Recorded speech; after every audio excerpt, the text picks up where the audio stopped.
సంబంధించి ఎమ్మెల్యే రాజ్ ఠాకూర్ మక్కన్ సింగ్ పూర్తి స్థాయిలో అధికార దుర్వినియోగానికి పాల్పడ్డాడు. అక్కడ జరిగినటువంటి ఎన్నిక పూర్తి స్థాయిలో అధికారులు మరియు కాంగ్రెస్ పార్టీ నాయకులందరూ కూడా కుమ్ముక్కు అయిపోయి బీఆర్ఎస్ పార్టీ నాయకులందరూ కూడా బెదిరించి అక్కడ యథేచ్ఛగా రిగ్గింగ్ చేయడంతో పాటు రాత్రిపూర కరెంటు తీసేసి బ్యాలెట్ బాక్సులనే మార్చిండ్రు అనేది ఇవాళ మేమందరం కూడా భావిస్తూ ఉన్నాం. కాబట్టి ఇవాళ కలెక్టర్ గారికి మేము ఫిర్యాదు ఇవ్వడం జరిగింది. 43 డివిజన్లలో రిపోలింగ్ జరగాలి. 43 డివిజన్లలో జరిగినటువంటి ఎన్నికకు సంబంధించి పూర్తి స్థాయిలో అనుమానాలు ఉన్నాయి మాకు.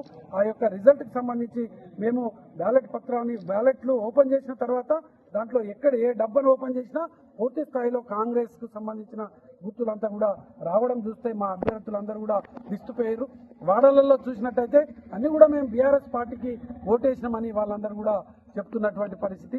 గెలిచిన తర్వాత గెలిచిన అభ్యర్థి దగ్గరికి ఎవరు పోయేటువంటి పరిస్థితి లేదు. ఓడిపోయిన వాళ్ళ ఇంటికి అందరూ కూడా వేలాది మందిగా పోయి వాడలలో ఉన్నటువంటి ప్రజలందరూ కూడా వాళ్ళను ఇలా ఓదార్చేటువంటి పరిస్థితి. అందుకోసమే మాకు ఈ యొక్క ఎన్నిక మీద అనేక అనుమానాలున్నాయి. అందుకే ఇలా కలెక్టర్ గారికి మేము ఫిర్యాదు ఇవ్వడం జరిగింది. రామగుండం కార్పొరేషన్లో మళ్ళీ రీపోలింగ్ జరగాలనేటువంటి విధంగా మేము ఇలా డిమాండ్ చేస్తూ ఉన్నాం. దీనికి నిజంగా వాళ్ళకు నిజాయితీగా ఎలక్షన్ జరిపినామనేటువంటి విశ్వాసం ఉంటే, మేమే గెలుస్తామనేటువంటి ధీమా ఉంటే కాంగ్రెస్ పార్టీ ఈ డిమాండ్కు తలొగ్గి తప్పకుండా పోలింగ్ జరిపేటువంటి విధంగా వాళ్ళు కూడా తప్పకుండా స్పందించాలని ఈ సందర్భంగా మేము కోరుతూ, అదేవిధంగా ఇలా కలెక్టర్ గారికి వినతి పత్రం ఇవ్వడం జరిగింది. దీని తర్వాత ఎలక్షన్ కమిషన్ కూడా మేము వినతి పత్రం ఇవ్వబోతున్నాం.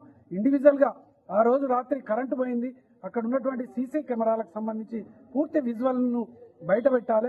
ఆ బ్యాలెట్ను తీసుకొచ్చి ఎంతసేపు ఎక్కడ ఉంచారు ఏంది అనేది దీని పూర్తి స్థాయిలో విజువల్స్ అన్ని కూడా బయట పెట్టాలని కూడా మేము ఈ సందర్భంగా డిమాండ్ చేస్తూ, ఈ యొక్క అవినీతిపరమైనటువంటి అరాచకమైనటువంటి గూండాయిజమైనటువంటి అదేవిధంగా ఈ యొక్క అధికారాన్ని దుర్వినియోగం చేసి ఈ యొక్క ఎన్నికల్లో గెలవాలనేటువంటి ఒక దుర్మార్గమైనటువంటి పాలనకు చరమగీతం పాడాలంటే తప్పకుండా ప్రజలందరూ కూడా చైతన్యం కావాలని ప్రజలందరూ కూడా పిలుపునిస్తూ ఈ యొక్క సందర్భంగా కలెక్టర్ గారు నిష్పక్షపాతంగా దీని మీద రిపోలింగ్ జరిగేటువంటి విధంగా చర్యలు తీసుకోవాలని మేము డిమాండ్ చేస్తాము.